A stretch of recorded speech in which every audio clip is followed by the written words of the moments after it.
Halo guys, kenalin nama gue Lina. Gue adalah mahasiswi asal Yogyakarta yang saat ini sedang magang di salah satu perusahaan ternama di Jakarta. Yap, saat ini gue sedang merantau jadi anak ibu kota. Gue magang di Jakarta kurang lebih udah 6 bulan.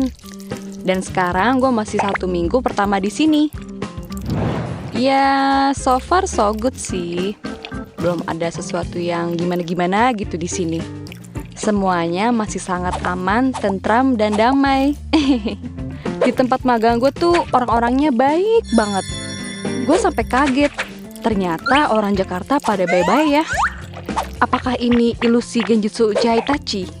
Oh, tentu saja tidak. Semuanya real. Kebaikan mereka tuh terasa banget sampai hati gue suka ngerasa nyes sendiri. By the way, mereka sering banget bantu gue kalau ada pekerjaan yang gak gue tahu. Mereka suka banget beliin gue makanan kalau gue harus lembur. Ya kali deh lembur gak ada asupannya. Mereka juga suka ajak gue makan siang bareng di kafe depan kantor. Pokoknya mereka tuh senior-senior yang baik banget. By the way, ngomongin senior-senior gue di kantor, ada satu nih kakak pembimbing gue yang baiknya kok agak beda ya. Dan kayak lebih intens ngasih perhatian ke gue gitu. Namanya Kak Rafli. Dia kakak pembimbing gue yang super duper baik banget. Pokoknya gak ada duanya. Apalagi si kok bagi duo. Nah, Kak Rafli tuh ya udah cakep, pinter, perhatian. Pokoknya gak ada kurangnya deh. Fix, diakah belahan jiwaku yang selama ini gue cari. Saking perhatiannya, Kak Rafli ini udah kayak pacar gue rasanya. Setiap makan siang ditemenin, setiap lembur juga ditemenin. Alih-alih jaga-jaga kalau gue kesusahan. Padahal mah gue tahu dia lagi modus nih. Pede abis. Bulan demi bulan berlalu. Gue sama Kak Rafli juga makin deket. Sampai di bulan ketiga gue di sini, Kak Rafli nembak gue di kafe depan kantor sewaktu makan siang. Bawa bunga sama bawa coklat. Yah, gimana gue gak kelepek-kelepek. Sejak embrio, gue sama sekali gak pernah diromantisin kayak gini. Ya, orang gue gak pernah pacaran. Enggak lama Kak Rafli nyatain perasaannya dan minta buat gue jadi pacarnya. Belum selesai dia nyatain itu, rasanya gue udah mau terima aja. Tanpa basa-basi, gue juga bilang kalau gue suka sama dia dan menerima dia sebagai pacar gue. Yep, mulai hari ini, gue dan Kak Rafli resmi jadian. Rasanya tuh kayak mimpi, bener-bener sebahagia itu. Hari-hari berlalu dengan begitu indah. Gue setiap hari diantar jemput sama Kak Rafli, makan siang bareng, setiap weekend jalan keliling Jakarta, dan hampir setiap ngedate gue selalu ditraktir. Entah itu nonton, makan, dibeliin barang-barang yang gue suka. Pokoknya romantis abis lah. Dan yang paling mengejutkan lagi, sepulang kerja dia tuh masih suka ngasih gue hadiah random gitu. Padahal gue sama sekali lagi gak ulang tahun. Tau gak sih, dia ngasih gue iPhone 12. Gila ya, bener-bener gue tuh gak bisa berkata-kata lagi. Katanya dia sengaja beliin iPhone karena dia tahu gue suka selfie dan memori HP gue suka penuh gara-gara memorinya gak cukup. Tahu-tahuan aja nih Kak Rafli kalau HP gue speknya kentang.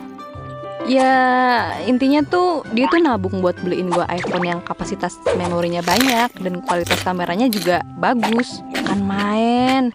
Ini gue kan jadi kayak gimana ya? Baru juga pacaran udah ngasih barang semahal ini pemirsa. Buset dah. Rasanya gue kayak udah mau deh langsung diajak nikah. Sekarang juga gak apa-apa nih. Gue tuh mau guling-guling saking bahagianya. Hari itu gue gak bisa ngomong apa-apa lagi sih. Dan gue bertekad untuk berusaha menjadi wanita yang dia inginkan karena dia udah ngasih semuanya buat gue. Seenggaknya itu yang terlintas di dalam benak gue saat itu. Waktu pun berlalu. Hari ini tepat 1 bulan terakhir gue magang di kantor ini. Pekerjaan gue di sini juga udah mulai sedikit dan gue udah mulai ngerjain laporan hasil magang gue.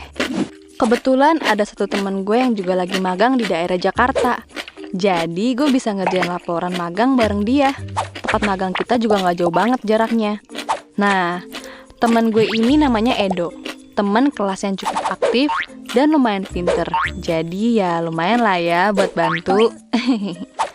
Hari ini rencananya gue sama Edo janjian buat bikin laporan bareng sepulang magang.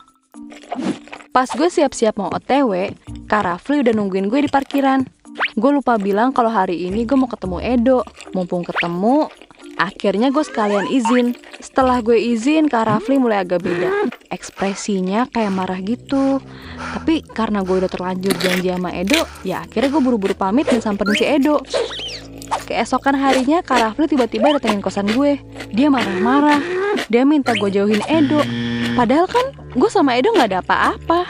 Cuma saling bantu ngerjain laporan, dan itu cuma sekali.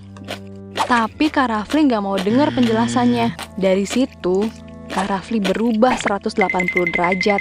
Dia sering banget marah-marah gak jelas, nyerocos ini itu, sampai semua jenis nama binatang dia keluarin.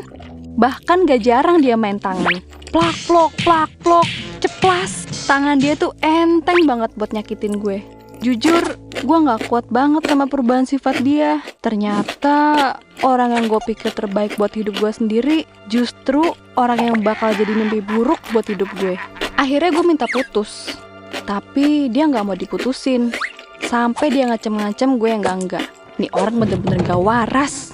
Gak pernah gue takut ini sama cowok. Bener-bener udah gak kuat dan akhirnya gue stres banget. Sampai akhirnya gue coba share di Twitter tentang pengalaman percintaan gue lewat thread yang gue bikin. Dan tanpa disangka, ternyata threadnya trending. Dan gue dapat banyak support dari orang-orang yang bahkan ada yang nawarin gue konsul gratis di psikolog dan psikiater. Sialnya, Kak Rafli tahu apa yang gue lakuin. Dia langsung ke kosan gue dan nampar gue sambil teriak kayak orang kesurupan. Dia lempar semua barang yang ada di kosan gua. Sampai-sampai dada gue sesek banget. Mau nangis, nggak bisa. Mau teriak, nggak ada tenaga. Dia coba tarik-tarik tangan gua.